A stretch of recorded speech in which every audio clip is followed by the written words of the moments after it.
Welcome everyone to Rules Explained. In this episode, we're going over Ogre. I'm John Merritt, I'm Rob Nothing. and let's get rolling. So we're going to talk about combat. So Rob, what do we do in combat? We start off with sequencing. What's that? Well, combat takes place after movement. After the ogre moves, it gets to engage the opponent, the defending pieces, in combat. After defending units move their tanks and GEVs, they get to engage the ogre in combat.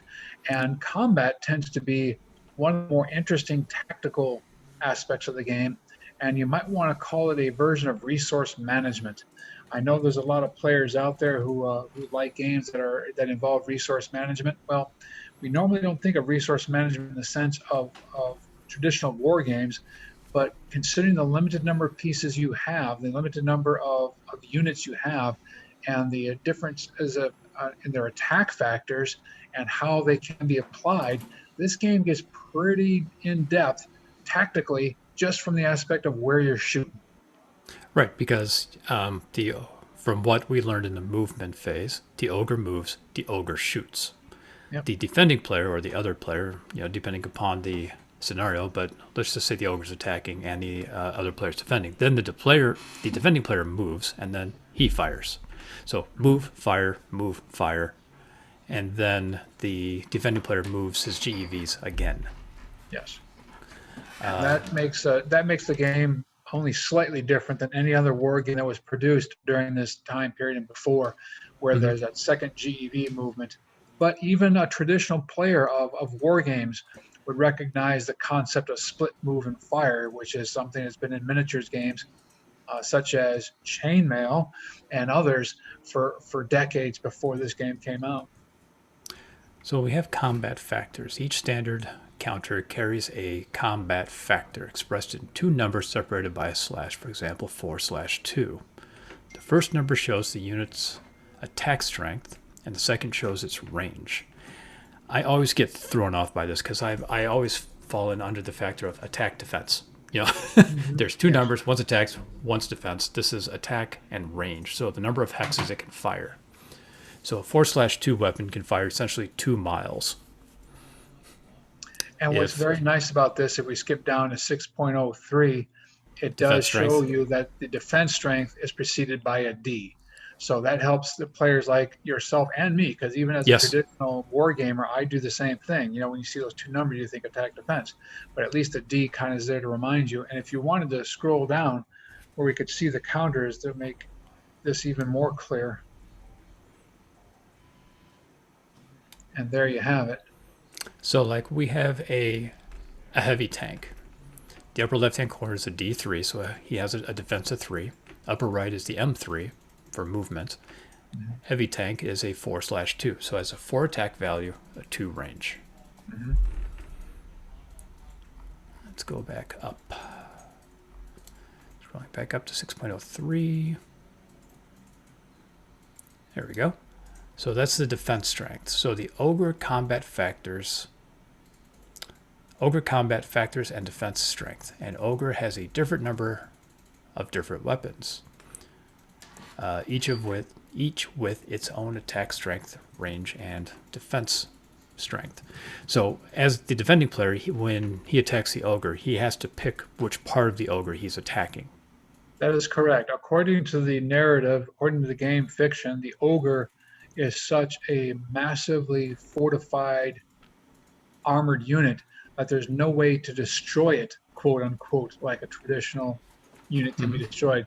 The only thing you can do is whittle away at it by taking out its weapons or its ability to move over a very lengthy period of time, at which point you will see your units that you're trying to defend with being whittled away too. So again, it gets back to that resource management aspect. What's going to remain, you or the ogre?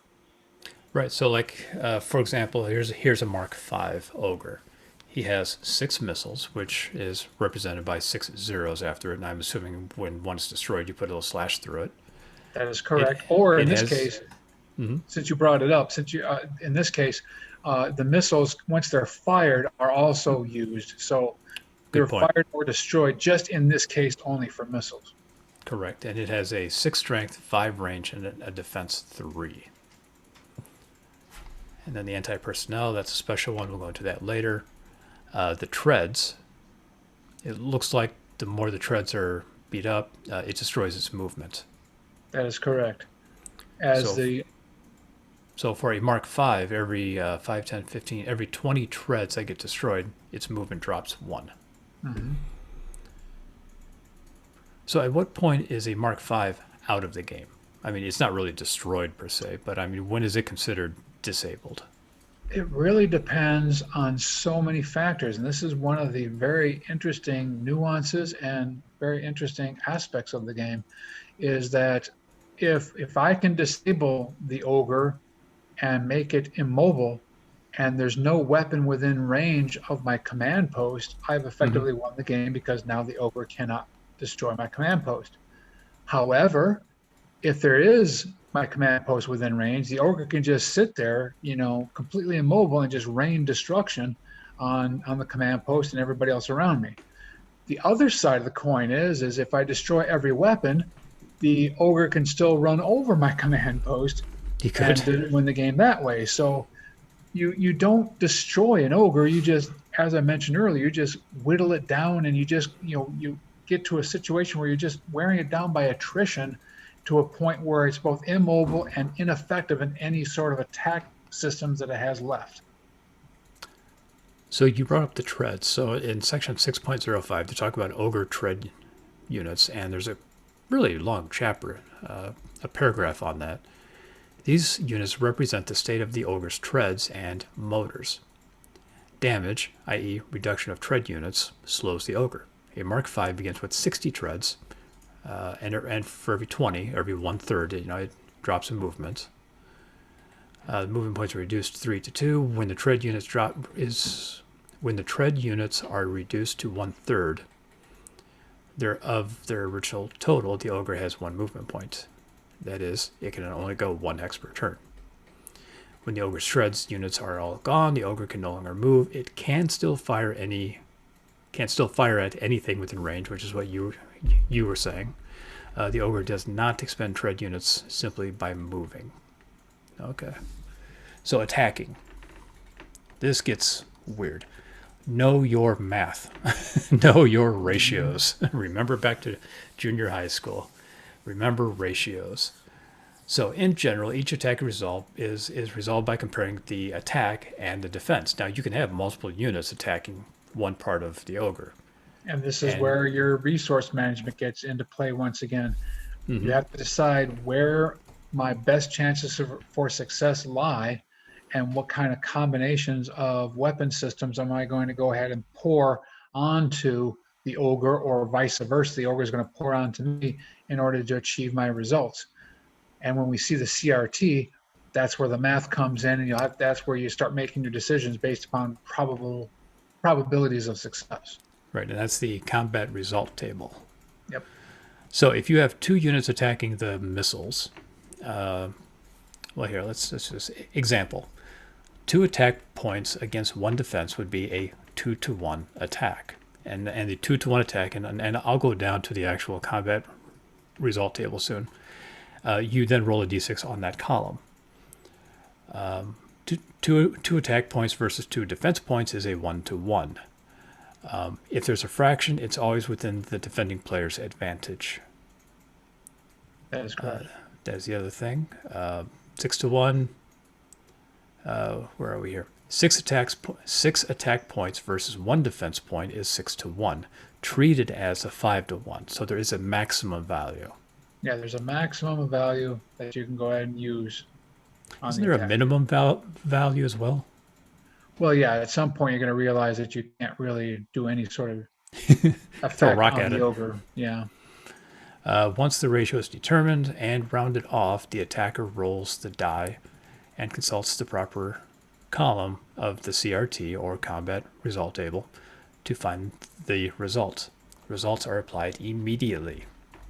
So let's scroll down to the combat result table, the CRT. Here we go. All right, let's talk about this for a second. So generally, let's just say it's a 2-to-1. So you roll a d6 and any has no effect. A 2 to 3 has 4 possible results depending upon the attacking unit. So if you're firing at an ogre and you roll a 2 or 3, which is a damaged, it is undamaged. An infantry unit has its strength reduced by 1 if it's a D. An armor unit is disabled. The counter is flipped over. It can neither move nor fire next turn.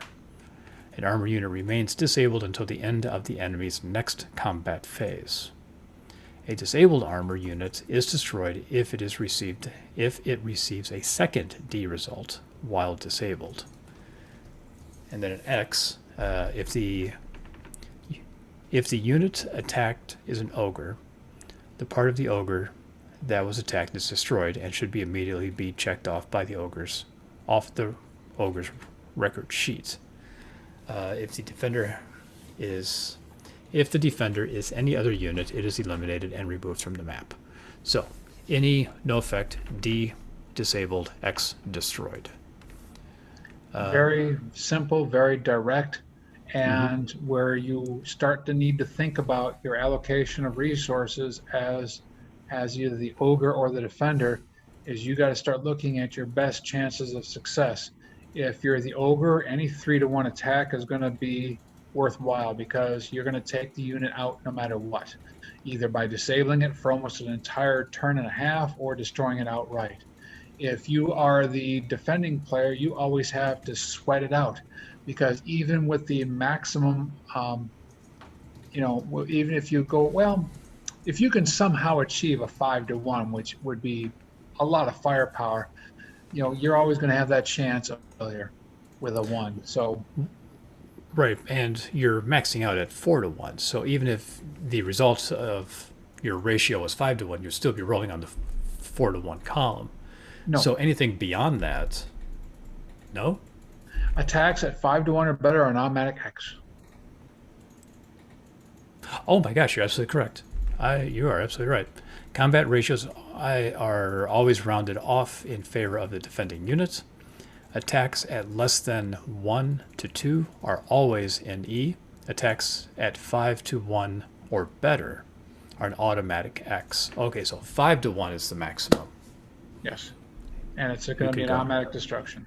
It's an automatic destruction. So if you have the ogre surrounded, you may not want to have every single thing fired at one time. Because anything beyond a 5-to-1 ratio is a waste.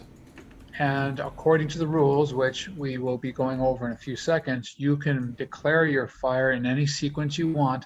The only restriction is a given unit or weapon system can only fire once per turn. But I can attack in successive waves the same weapon system. I can go ahead and wait to see what the effect of one attack is before I make the other attack. You have so many different tactical decisions to make as you are beginning your attack phase. Yeah, and we also touched upon Section 6.07, combining attacks, any number of units and or ogre weapons may combine their attack strengths into an attack on any single target except ogre tread units. Interesting, but I guess we will be talking about that a little bit later. Yes.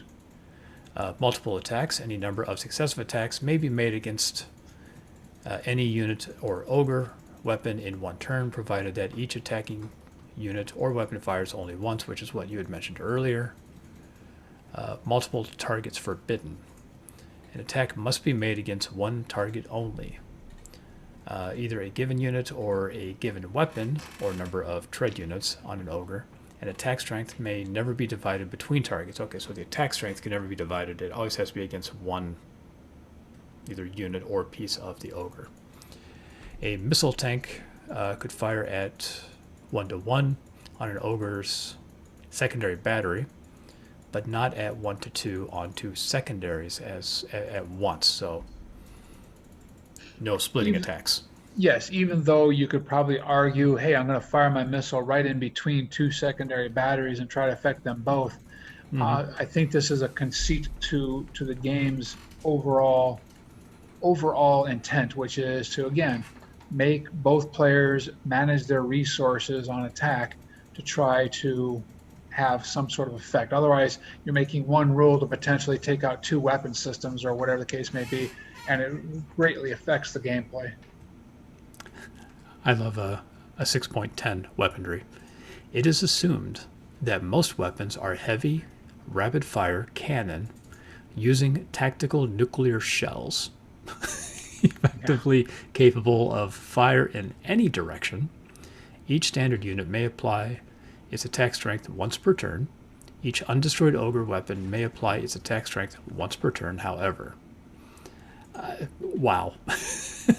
Nukes flying everywhere. Yes, the battlefield of the future is a dangerous place to say the least. So, anti personnel. What's an anti personnel weapon? Anti-personnel weapon is a very effective way at not wasting your large resources on an ogre on infantry. The anti-personnel weapons go against each infantry unit and can reduce it by one with a successful hit. And it just gives that ogre the opportunity to take out pesky infantrymen, so that way they don't go ahead and start wearing down, which would be typically the treads. What you really want to do with infantry, in my opinion, tactically, is you want to go ahead and have them engaging the ogre's tread units, because you can overwhelm any sort of defense if you have enough infantry. So the ogre's defense against that tactic is its anti-personnel weapon systems, which can make short work of any sort of infantry swarm. Mm-hmm. So, missiles. Each ogre missile is a one-shot weapon. Once used, is destroyed and is gone. We mentioned that earlier. Attacking an ogre. Any unit firing at an ogre must specify the target is attacking, either one specific weapon or the ogre's tread units. Attacking an ogre weapon. If weapons are the target, and attack strength. If weapons are the target, the attack strength of the attacker is compared to the defense of that particular weapon. And then you get your ratio and you roll on the CRT table. A target weapon is destroyed as a D result. Attacking the ogre treads. This is an interesting one because the treads is, I think a lot of people, I don't know, do you attack the treads a lot? Yes, and in various scenarios, the treads might be your best bet to at least initially slow down the ogre and give you enough time then to start picking off its weapon systems. Because as you commented on during a time you were playing a computer, that ogre can cruise. That It ogre can. can make some serious distance on you. So many players, their initial strategy is to at least slow it down to a movement rate of 2, which will then give you another 2 or 3 turns of fire that you can go ahead and wipe out other weapon systems. The only problem is that the ogre tread units are strictly a 1-to-1 no matter what type of weapon you're firing at it, whether they be infantry or whether it be a heavy tank. So again, how do you maximize your resources? The heavy tank fires at a 1-to-1 and hits the treads. Well, then it takes out 4 tread units, because as you can see in 6.112, you lose 1 tread unit per attack factor. Oh, Or okay. is it more economic to do what I was suggesting as a strategy?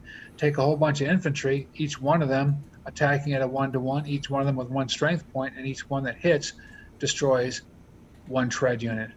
I mean, it really depends on your overall unit disposition, how many infantry you chose at the beginning of the game. You may remember us talking about, when you set up the game, the defender has to choose what kinds of weapons and what kind of units it wants to have defending the command post. So this is where the game is so fascinating. There's not much maneuvering per se as far as outflanking somebody, but all your choices at the beginning as far as your force deployment, and then all your choices during each combat phase as far as attack resource allocation. That's what makes this game so fascinating. So 6.12 timing. A player may make his attack in any order and may observe the results of each attack before announcing and carrying out the next. In order the most effective use of his strength. However, a player must always announce what he is attacking with, and the odds before rolling the dice. That's good because you get into the heat of the moment, you start rolling dice, and you go, well, I meant for it to be this, but if you don't ever really announce it, then it didn't happen. I guess that really cuts Exactly. down on arguments. Yes. Destroying ogres is what you'd mentioned. An ogre is not destroyed until all its weapons and treads are gone. And as we saw when we looked at the ogres, that is a lot. However, a lone, immobile ogre is helpless. A game may be ended at this point. So, like you said, if all the treads are destroyed and the command post is outside its range and all the guys move out of the range of the ogre, he has nothing to attack, he's dead in the water. If an ogre ends its movement in the same hex with an enemy unit, combat between them occurs as though they were in adjacent hexes, so there's always a range of 1. And that will take us to ending the game. The game ends when the attacking force, whatever it may be, is destroyed or withdraws from the bottom of the map. You can do a time-lapse game rather than play until one force is annihilated. The players may wish to decide in advance to play for a specific time or a number of turns. At the end of this period, if no, set a victory condition given in section 1.03 has been met, the defender wins a marginal victory. And that's where we get back to, if you go scrolling back to the original ideas about the ogre, we were talking about that. The ogre cannot actually be destroyed in any way, shape, or form. So what you have to do is you have to decide, how you're going to go and prevent it from destroying your command post. But those options that you suggested just a few seconds ago make this even a more interesting choice, because if you make it a timed game, now the ogre is really the one who's under the gun, if you forgive the expression, because now the time is in He's favor. under lots of guns. Yes. The timing is in favor of the defending player, because now the ogre has to make a mad rush to get within range of the CP.